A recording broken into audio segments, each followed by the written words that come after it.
কুলসুম একটা চাকরির জন্য অনেক অফিসে ঘুরে ঘুরে ব্যর্থ হল। কোথাও চাকরি হয়নি কুলসুমের। একদিন কুলসুমের চাচা কুলসুমকে একটা ঠিকানা দিয়ে বলল, এই লোকের কাছে গেলে তোর চাকরি হবে। আমি বলে দিব। কুলসুম চাচার কথায় খুশি হয়ে বলল, আমি যাব। তারপর সেই বস কুলসুমের ইন্টারভিউ রাতে ফাইনাল করল। কুলসুম কোনো উপায় না পেয়ে রাতেই ইন্টারভিউ দিতে গেল। তারপর ইন্টারভিউর নামে বস কুলসুমের সাথে এক রাতে 4 বার ভাবতেই পারছি না। বাকিটা গল্পতেই বলছি। বাবা হঠাৎ করেই স্ট্রোক করে মারা গেল। ওর কোনো ভাই বোন নেই। এমনকি সেরকম কোনো নিকট আত্মীয় নেই যে ওদেরকে সাহায্য করবে। তার উপর তার মা অসুস্থ। তাই হঠাৎ করেই কুলসুমের উপর তার সংসারের পুরো দায়িত্ব এসে পড়ল। সে সবে মাত্র এসএসসি পাশ করেছে। সে জানে না তার এই যোগ্যতা দিয়ে কোনো চাকরি পাবে কিনা। সারাদিন বিভিন্ন অফিসে অফিসে ঘুরে ব্যর্থ হয়ে অবশেষে ক্লান্ত হয়ে সে তার বাসায় ফিরে আসে। পরদিন ওদের বাসায় কুলসুমের এক দূরসম্পর্কের চাচা বেড়াতে আসলেন। ওনাকে কুলসুম একটা ফোঁটাও পছন্দ করে না। কুলসুম যখন ছোট ছিল এই লোক অনেক দিন পর পর আসত। আর কুলসুমের দিকে তাকিয়ে থাকত। লজ্জায় এসব কথা কাউকে বলতে পারেনি ও। আজও এই লোকটিকে দেখে কুলসুম খুশি হতে পারল না। সে সালাম দিয়ে চাচাকে ড্রয়িং রুমে বসিয়ে রেখে ভিতরে চলে গেল। একটু পরেই চাচা আবার তাকে ডেকে পাঠালেন। সে এসে সোফায় বসল।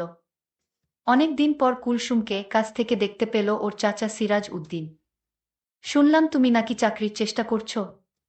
জি চাচা, অনেক কষ্টে গলা স্বাভাবিক রেখেছে কুলসুম। শোনো বেটি, এভাবে রেফারেন্স ছাড়া তো আজকের দিনে কোনো চাকরি পাবে না তুমি। তোমাকে আমি একটা লোকের ঠিকানা দিচ্ছি, তুমি কালই ওনার সাথে যোগাযোগ করবে। আমি বলে রাখব, তোমার চাকরি ইনশাল্লাহ হয়ে যাবে। চাকরির এরকম অভাবনীয় সুযোগের কথা চিন্তা করে কুলসুম খুশি হয়ে গেল। এমনকি নিচু হয়ে চাচাকে সালামও করে ফেল। তার চাচা কুলসুমের দিকে তাকিয়ে রইল। কুলসুম উঠে উপরে তাকাতেই উনি অনেক কষ্টে চোখ সরিয়ে নিলেন।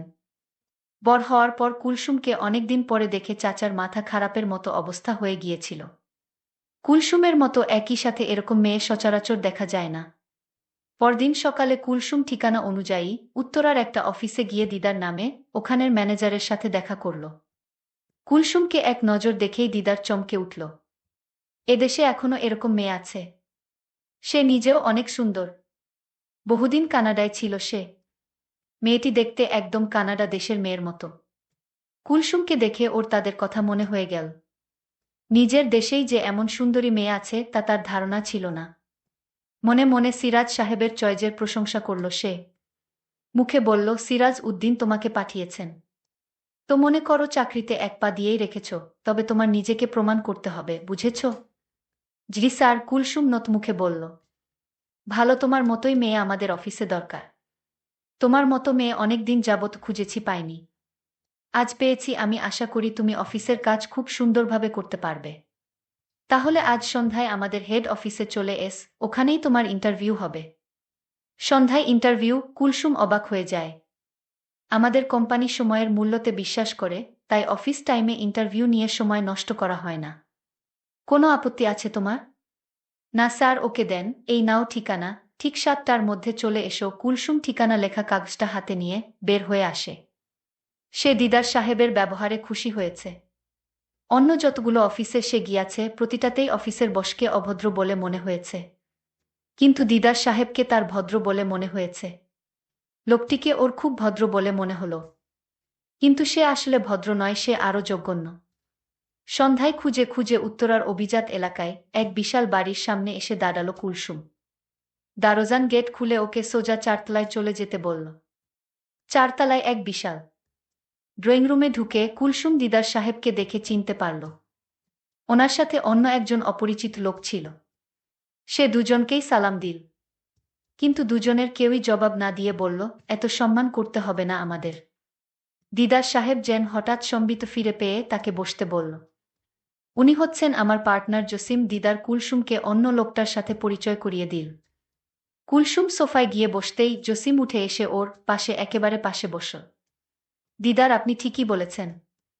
কুলসুম আসলেই একজন দক্ষ মেয়ে, জসিম দিদার দিকে ফিরে বলল।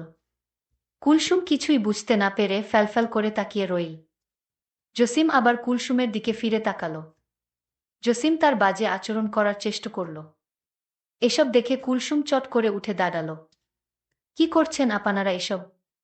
এই বুঝি আপনাদের ইন্টারভিউ? দিদার হা হা করে হেসে উঠল। জসিমও হাসতে হাসতে বলল, আমাদের ইন্টারভিউ যদি তুমি পাশ করতে পারো তাহলে চাকরিটা তোমার কনফার্ম হয়ে যাবে। দিদার হাসি থামিয়ে কুলসুমের দিকে ফিরল। দেখো কুলসুম, এই যুগটাই হচ্ছে স্বার্থপরতার যুগ। তোমার চাকুরি দরকার, আর সে অনুযায়ী শিক্ষাগত যোগ্যতা বা অভিজ্ঞতা কোনটাই তোমার নেই। কিন্তু তোমার কাছে একটা কিছু চাওয়ার আছে। যদি তুমি আমাদের চাওয়া পূরণ করতে পারো তাহলে তোমার চাকরি নিশ্চিত হয়ে যাবে। এরপর থেকে তোমাকে আর কোনোদিন আমরা তোমার কাছে কিছু চাইব না। আমাদের এমন একটি ব্রাঞ্চে তোমার পোস্টিং হবে যেখানে আমাদের সাথে তোমার দেখাই হবে না। ভেবে দেখ, মাসে 20,000 টাকা বেতন। আমি ভেবেছিলাম কুলসুম মনে মনে খুশি হয়ে উঠবে। হাসালে দেখছি। কুলসুম বলল, দেখুন আমি কিছু দিতে পারবো না। যদি আমার যোগ্যতা অনুযায়ী আপনারা আমাকে চাকরিটা দেন তাহলে আমার খুব উপকার হবে। অফিসের বস বলল, এটা কি মামার বাড়ির আবদার যে চাইলেই চাকরি হয়ে যাবে? তুমি যদি আমাদের কথায় রাজি থাকো তাহলে চাকরি তোমার হয়ে যাবে। এমন কথা শুনে কুলসুম খুব কষ্ট পেল। তার ইচ্ছে হচ্ছিল লোকটার গালে ঠাস করে একটা চট বসিয়ে দেয়া। কিন্তু সে সময় তার অসুস্থ মায়ের মুখখানি ওর চোখের সামনে ভেসে উঠল। আর তাই অসহায় হয়ে চাকরিটার জন্য তাদের কথায় রাজি হল। এই তো ভালো মেয়ে, রাতে তোমার ইন্টারভিউ শেষ হওয়ার সাথেই সাথেই তোমার অ্যাপয়েন্টমেন্ট লেটার পেয়ে যাবে। এখন যেতে পারো। সন্ধ্যায় বাসা থেকে বের হওয়ার সময় ও মাকে বলে গেল যে তার নতুন চাকুরির ট্রেনিংয়ের জন্য আজ সারারাত অফিসে থাকতে হবে। ওর চাকুরি পাওয়ার খবরে মা এতই আনন্দিত ছিল যে ওনার মনে কোনো খারাপ চিন্তা এল না। কুলসুম আজ ইচ্ছেমত সেজেছে। ও এমনিতেই সুন্দরী, তার উপর আজ এভাবে সাজাতে ওকে আরো সুন্দর দেখাচ্ছে। দিদার বাসার দরজাটা গেট খুলে দিতে দিতে কুলসুমের তার অফিসের 4 তলায় গেলা। তার দিকে তাকিয়ে রইল। সে কুলসুমকে সোজা 3 তলায় চলে যেতে বলল। কুলসুমের মনের ভিতর কি চলছিল তা কেউ জানে না। অফিসের বস দুইটাও জানে না আজকে কুলসুম এমনভাবে সেজে এসেছে।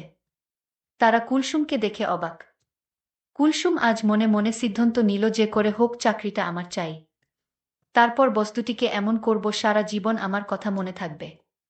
কুলসুমকে দেখে অফিসের বস বলল, এই অফিসে তোমাকেই চাই। অফিসের বস বলল, তাহলে আমি আমার পার্টনারকে আসতে বলি। কুলসুম বলল, স্যার আমার একটা কথা ছিল। আপনারা আমার কাছে যা চাইছেন সেটা আমি এই মুহূর্তে দিতে পারবো না।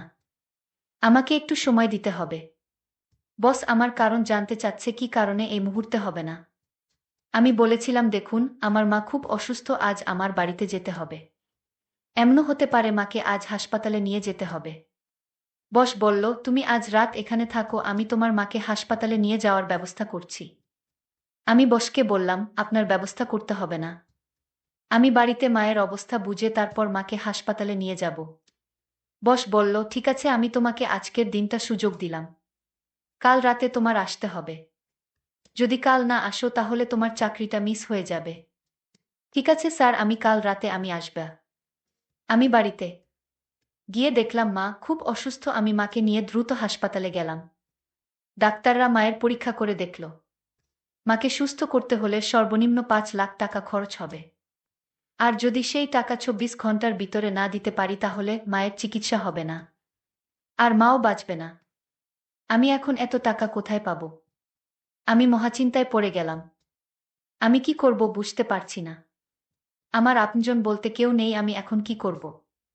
কোথায় যাব? কার কাছ থেকে এত টাকা পাব? ভাবতে ভাবতে প্রায় 12 ঘন্টা চলে গেল।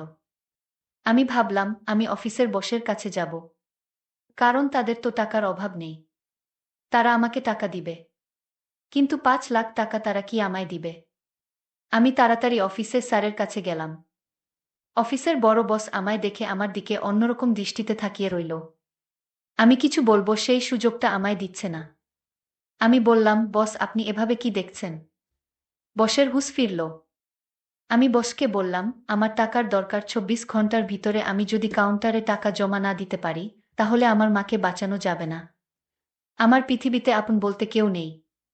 আমি আপনাকে বলেছিলাম না মা খুব অসুস্থ, আজ মাকে হাসপাতালে ভর্তি করে রেখে এসেছি। বস আমার কথা শুনে বলল, কত টাকা লাগবে? আমি বললাম, বস আমার মাকে বাঁচাতে 5 লাখ টাকা লাগবে। বস আমার কথা শুনে বলল, এত টাকা আমি তোমায় কিভাবে দিব? আমি বসের পায়ে ধরে বললাম, বস আমার মাকে বাঁচান, আমি আপনার সব কথা রাখব।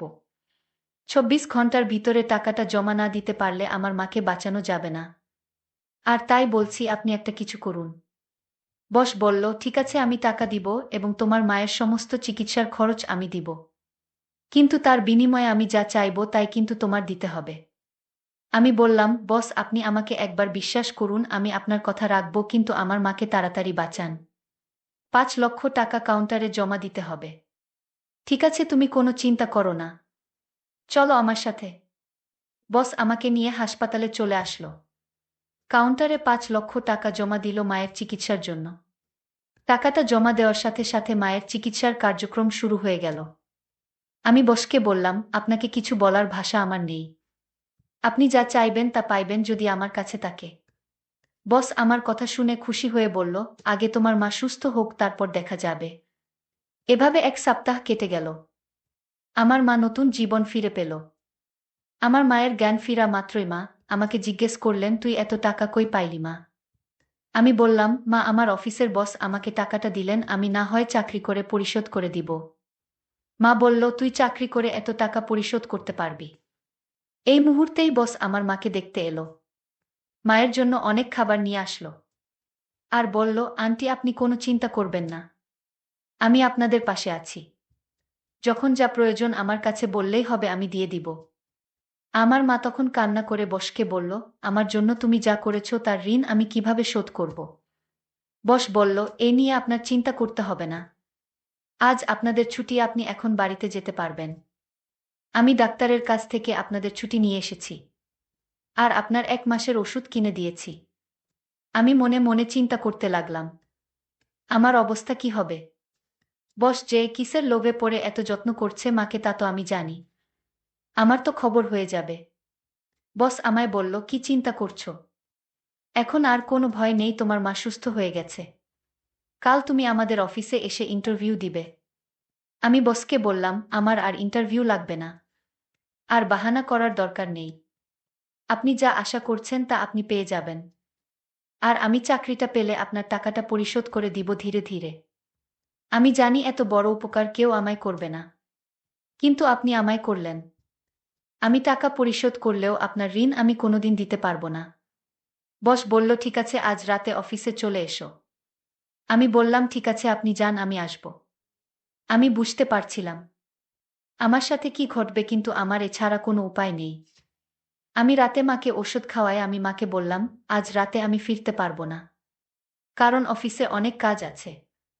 আমি রাতে বসের কাছে গেলাম। বস আমায় বলল, আমার মনের ভিতর যে খারাপ উদ্দেশ্য ছিল, আমি সেই উদ্দেশ্য থেকে বের হয়ে আসলাম। কারণ তোমার মাকে দেখে আমার মায়ের কথা মনে পড়ে গেল। আমি মায়ের স্নেহ ভালোবাসা পাইনি, কারণ আমার মা ছোটবেলায় মারা গেছে। আমি তোমার মাকে বাঁচাতে পেরে আমি নিজেকে ধন্য মনে হলো। আমি তোমার উপর যত শর্ত ছিল তা আমি তুলে নিলাম। আমার কথায় যদি তুমি কষ্ট পেয়ে থাকো তাহলে আমায় ক্ষমা করে দিও। আমি বসের মুখের কথা শুনে আমার চোখে পানি এসে গেল। আমি বসকে বললাম, দেখুন আপনার জন্যই আমার মা আজ বেঁচে আছে। আর আমায় খারাপ ভাববেন না। আমি যা করছিলাম মায়ের জন্যই করছিলাম। বস তখন বলল, আমি তোমায় একটা কথা বলতে চাই। বলুন বস। আমি তোমার দায়িত্ব নিতে চাই, মানে আমি তোমাকে বিয়ে করতে চাই যদি তোমার আপত্তি না থাকে। আমি বসকে বললাম, আপনি কোটি কোটি টাকার মালিক, আপনি আমায় বিয়ে করলে আপনার সম্মান হানি হবে। বস তখন বলল, দেখো আমার মা নেই, আমি তোমার মায়ের সেবা করে যেতে চাই। প্লিজ তুমি না করো না। আমি বসকে সেলুট দিয়ে বললাম, আপনার মতো মানুষ যদি প্রতিটি প্রতিষ্ঠানে থাকতো তাহলে কোনো মা অসুস্থ অবস্থায় মারা যেত না। ঠিক আছে, আমার কোনো আপত্তি নেই। আপনার মতো মানুষ আমার পাশে থাকলে আমার বাকি জীবনটা ভালোই কাটবে। বন্ধুরা, আজকের গল্পটি কেমন লাগলো তা অবশ্যই কমেন্ট করে জানাবেন। আর এরকম নতুন নতুন গল্প পেতে আমাদের চ্যানেলটিকে সাবস্ক্রাইব করে পাশে থাকুন। ধন্যবাদ।